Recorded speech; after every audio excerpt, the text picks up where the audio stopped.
this is Russ. I have some important things to tell you guys today. Today is, what is today? Thursday. By the time you guys see this, it's already going to be next week, I think. You know, I always guess when you're going to see this, but sometimes it comes out earlier. Anyways, I've been writing for the last couple of days, but have not been recording myself, simply because I'm getting too far ahead of myself. I make these recordings, and then the next thing you know, it's a whole week before I could even publish it, because we have a schedule, and of course I don't want to put out 2 or 3 videos a day. That would be kind of ridiculous. In fact, my schedule is probably ridiculous already. I have so many videos that come out. So first thing I want to mention, the other day I was riding, and you know that the sidewalks have been kind of demolished, and so there's a point, we'll see it again when we come up on this path, there's a point where I have to jump off the bike and then walk across because the sidewalks aren't available for you. Good morning. And so what happened was, when I got off, I took a look at my bike at the front wheel. Morning. And I found that the quick release on my front wheel was coming loose. It wasn't in the same position it typically was, because I always position it with the lever kind of sticking upwards a little bit, and it was off. So I looked at it, and sure enough, it was loose. Now, had I continued to keep going, eventually that front wheel could have fell off, and then I would have been flying over the handlebars. Now, sadly, one of the members of the Rad Power Bikes owners community on Facebook, his wife reported that that's exactly what happened to him, and he fell off, and now he's got a potential problem with the rotator cuff and a lot of road rash. Yeah, that's not good. Hold on. Morning. So, yeah, here's the thing. Check your tires, check your wheels, check everything before you head out on every single ride. Okay, here's where I usually get off, okay? So, I was coming off, and I was looking down at the wheel, and that's when I noticed the problem. So, yeah, check everything. Because you don't want that thing falling off while you're riding. Now, let me tell you another story. I always have stories for you guys.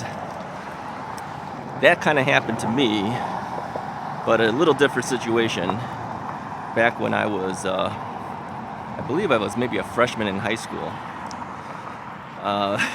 Hold on, let me get back on the bike. All right. Okay. All right, I'm back up. So what happened when I was in high school, I told you guys that I had one of those old banana seat bikes with the sissy bar and everything like that from Huffy. That was my first bike. My dad bought it for me from a police auction in Chicago. Well, anyways, you can't ride that bike when you're in high school. You look like an idiot. So I told my dad, I need a better bike. So he went to a place called EJ Corvettes. I don't know if you guys are old enough to remember this place, but Corvettes had a 10-speed, what we would call back then a 10-speed, a road bike. And he bought that one for me. And yeah, I was riding that around, and the next thing I know, I'm down on the ground. And the reason, we have a couple of ducks in front of me here. The reason that happened was because the spokes wasn't tensioned properly. So what happened was the front wheel collapsed because the spokes collapsed on me, bent the entire front wheel frame. So I hobbled myself back home. Luckily, I wasn't too far away from home. Told my dad what happened, and he immediately went to the store and screamed at those guys, says, you're selling bikes that aren't properly assembled, and something could have actually happened badly to me. Luckily, I didn't really get hurt. So the store gave us another bike. and he upgraded me to a little bit better bike. So yeah, be careful out there. Check everything, and I always check things like tire pressures and stuff, but yeah, you got to check your quick release hubs on your tires. You want to make sure that is properly set and not loose. And reports were coming in from other Rad Power bike owners saying that, yeah, they've noticed that it loosens up after a while because you're bouncing around on trails. So yeah, don't forget to do that. That's the first announcement I wanted to make.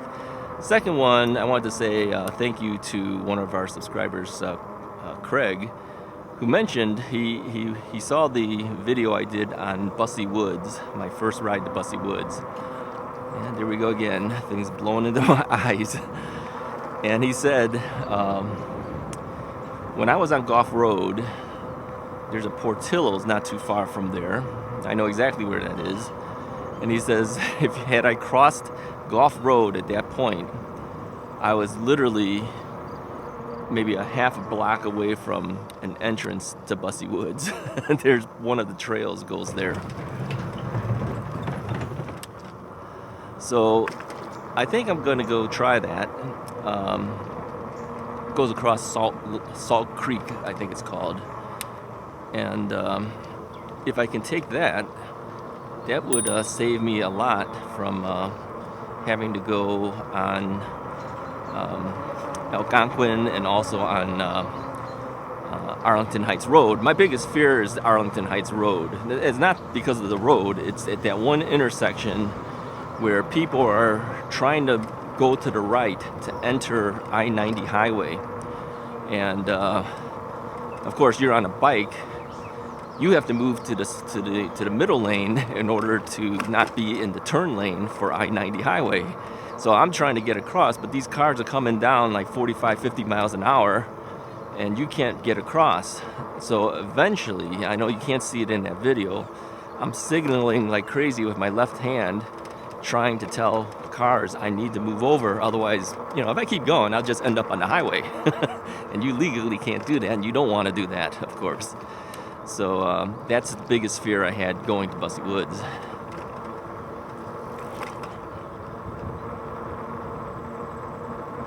Good morning. So if this option pans out for me, and it sounds like it will, because Craig says it will, I'll only need to go on the Goff Road a little bit, or find another way, with the map program, to get to that Portillo's. Just plug in Portillo's address maybe. Maybe it'll give me a different method to get there. I'll have to check it out to see what it is. He recommends Google Maps because you can actually see the trail on Google Maps.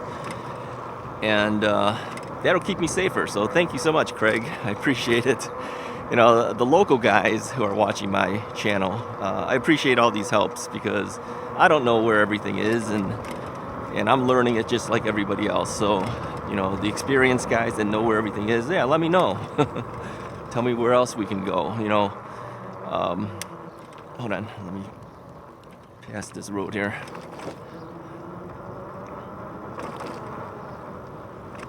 There we go.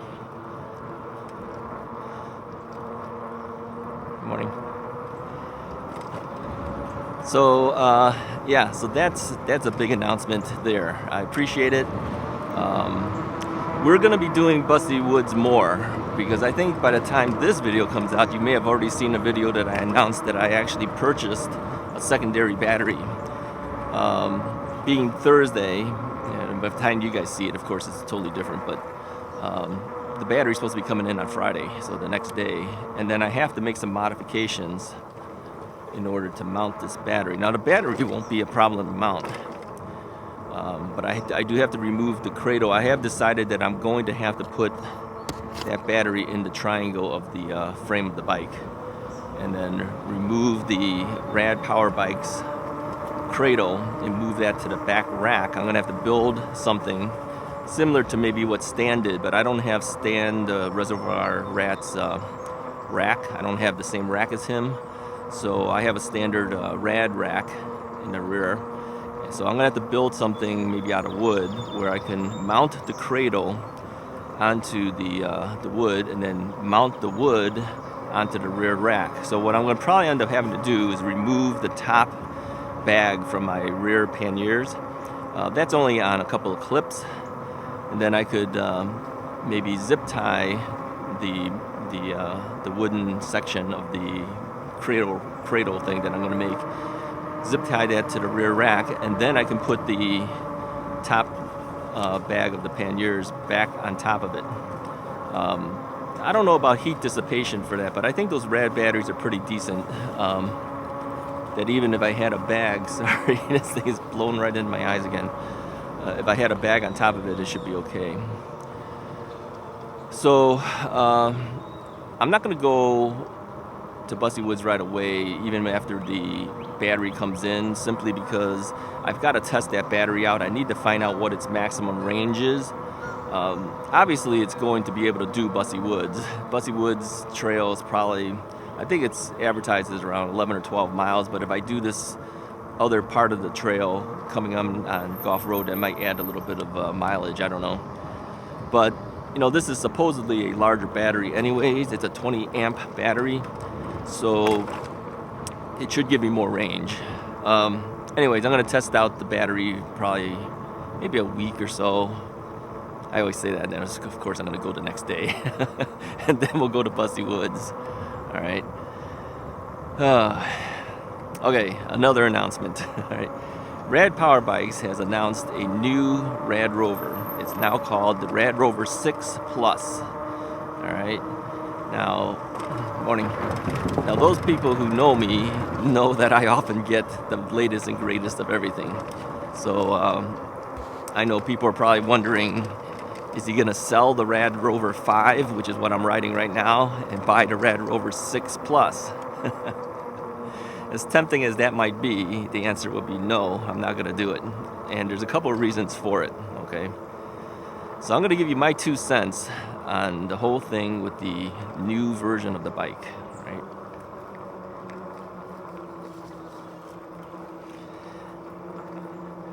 So here's the thing with the new version of the bike. They've kind of integrated the battery. I'm going up the big hill here. In the frame, the down tube of the frame of the bike. Now that makes it more sleek. It doesn't have the big battery sticking up like mine's. So that's a new innovation. Okay, I'll tell you what they have. I'm sure you've probably seen all the other YouTube reviews of the bike, and you should watch those. And I don't have one of these bikes, so I don't have one to specifically tell you exactly. I'm just giving you my impressions of it, okay? And supposedly this battery is a little bit better, but quite frankly, it's still a 48-volt battery with 14 amps on it, all right? So a lot of people, oh, here's another deer up ahead. Ooh, this is a male because it's got, I think it's got antlers. All right, we're gonna slow down and see what he does. Oh, he's gonna run. Ah, too bad. Too bad. I don't know if you guys saw that or not. That was the biggest deer I've seen. Anyways, what was I talking about? Yeah, the battery. Okay, so they integrated that into the down tube, so it sticks up a little bit, but parts of it goes into the tube. All right. They've also changed the motor. Now that's a good plus. They say it's a motor that gives you 25% more ability to climb hills. Now that is a good thing. And here's the reason I think it's probably the case. Now they advertised the Rad Rover 5 as a 750 watt motor, but many of us believe it's a 500 watt motor that peaks out at 750, all right? We're guessing that the new motor on the Rad Rover 6 is an actual 750 watt motor. And if that's the case, that would give you more torque to go up over hills. All right, so that's actually a really good thing. Morning. So I think they may have a new controller, you know, to have all that happen. You can't see it on the bike. The controller is no longer on the seat tube of the bike. It's kind of hidden. We're gonna guess that it's in that down tube somewhere. All right, and I'll talk a little bit more about that as well. All right, hold on just a second here. So it's kind of a blind curve here. You don't know if there's people coming or not. Yeah, so the controller is now hidden. You can't see it. And there's good and bad about that as well. And they also put the rear light integrated onto the fender. Okay, so it's more visible than being on the frame of the bike. Okay, so that's a good thing, but good and bad about that too. All right, let's cross this street here first before I give you more information here. I got to make some decisions which way we're going. I believe we got to go here, but all right, so let's cross here first. Crossing these streets are always the biggest issue. You want to be safe. And you can see I usually end up having to jump off the bike and then wait. So anyways, I don't know if there's anything else that they did. Oh, okay, they changed the standover height as well. They made it a little bit lower, so the top bar, if you have the high step version, won't hit you in parts of your body you don't want to be hit when you're standing over the bike. And I think the step-through version 2 is a little bit easier to deal with. So these are the pluses. The minuses for this is, of course, this is now, oh, and they changed the brakes. They added hydraulic brakes, but many people have noted that this is not true hydraulic brakes. It's still got a cable system. So it's kind of like a hybrid brake, hybrid hydraulic brake. And so that's not as good as true hydraulics, but it's still got to be better than the mechanical brakes that they give you on the Rad Rover 5. Now, I've never had any problems with my brakes, but I do know that hydraulic brakes would stop a lot quicker. So, all right, all of this stuff comes at a price. It's going to cost you $300 more than a Rad Rover 5. So think about this. The Rad Rover 5 at one time was $14.99 when I first looked at it. By the time I purchased it, it became $16.99, okay?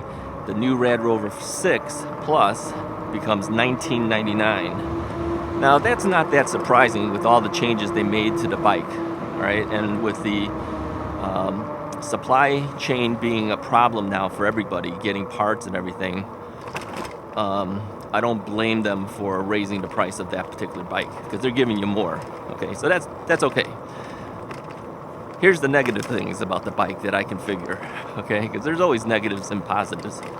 So the negative thing, I think, is upgradability path.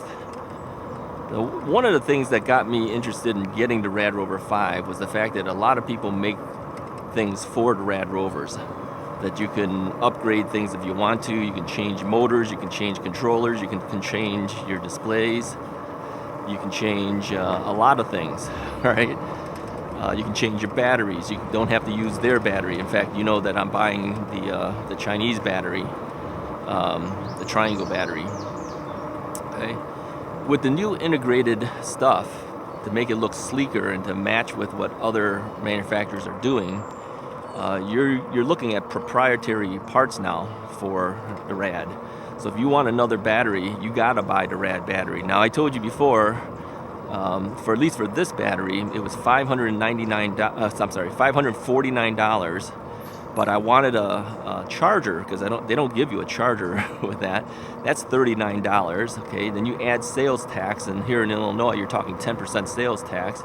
Then I looked at the shipping charges, and that was $60. Now some people have said that it's almost like $40 to ship a lithium-ion battery because it's considered hazmat. Okay, I understand that, but they're charging $60, so they're profiting a little bit for the handling, okay? But you add it all together, and it's over $700 for a battery, okay? The Chinese battery did not have shipping because it's an Amazon thing, and you still have the sales tax, and I had to buy some cables from Bolton EBikes and also from Amazon to make this thing work, okay? But all in all, after doing all that, it still was only $450 versus $700. you won't be able to do that anymore with the Rad Rover 6. All right, now maybe somebody will come up with a way to do it, but since it's halfway integrated into the down tube, I think it's going to be hard to access it. And if you want it, okay, I don't see people wanting to upgrade the controller, because if it already has a 750 watt true motor in there, you might not need to do any of those upgrades. But let's say you want to change that to an even more powerful motor, right? Personally, I don't think you should, because it is a little dangerous doing that.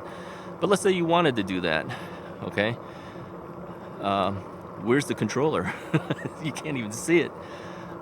Will you be able to access it? Will you be able to do it so that it will look good without that proprietary battery in there, or accessing it? Or will you have to drill something in order to get to the wires and everything? This is the problem with this, okay? Now, I understand Rad's logic in trying to make everything look sleek and everything. And there's, of course, some benefit to them being proprietary, because then you have to buy stuff from them. But as a consumer, looking at, what are my options to change things or fix things around, Rad Rover 5 still becomes a more interesting bike to own, because you can do stuff like that you cannot do on the 6th, at least from what I can see. All right, hopefully they'll prove me wrong. But these are things to consider if you're looking at, should I buy a 5 or should I buy a 6? Now, so far, it looks like the 5 is still available on their site. I think they're probably going to keep it, because if you look at some of the other models of bikes that they have, you'll see that some of them have older bikes that's been around for a while and it's still available, versus, they'll have like I think the Mini, or if it's not the Mini, maybe one of the other models. You'll see that there's an upgraded version and then there's a regular version. All right. No, I think it's the Runner, the Rad Runner and the Rad Runner Plus. All right. So if they have a Rad Runner and they have a Rad Runner Plus available, they would probably have a Rad Rover 5 and a Rad Rover 6 Plus available. That's my thinking behind it. All right. How you doing? So in the long run, I think this would be something people will have to think about. Do you buy the 5? Do you buy the 6? So yeah, you're going to have to decide between the 5 and 6. I'm thinking the 5 has a better upgradability path. If you're looking at something like that, then get the 5. All right. If you don't want to hassle with anything, you don't care about the cost of buying the battery being a little bit more money from Rad, then get the 6, because you're going to get those semi-hydraulic brakes and the faster, no, I wouldn't say faster, the more powerful motor, 750 watt true motor. You'll go up hills a lot easier with it. So yeah, you have to kind of make some decisions at that point. For me, if I was buying a bike today and not thinking too much about batteries and stuff, I probably would buy the 6, because if money wasn't an issue for getting batteries and stuff like that, I don't see myself upgrading anything other than the battery, quite frankly, on that bike. But again, if Rad runs out of batteries, you have no other option but to wait at that point. All right, and people have been waiting for things from Rad for a while, as well as with other manufacturers. But if you have options to go to other battery options, like I did, I can get the Chinese battery while maybe Rad is out of stock of their own batteries. So these are just some things to consider.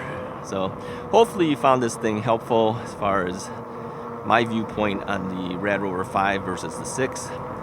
And again, thanks for the tips on Bussy Woods, and yeah, remember to check all of your parts on your bike before you actually go out riding any given day. Anyways, if you liked the video, go ahead and hit the like button, hit the subscribe button, and I will talk to you guys next time.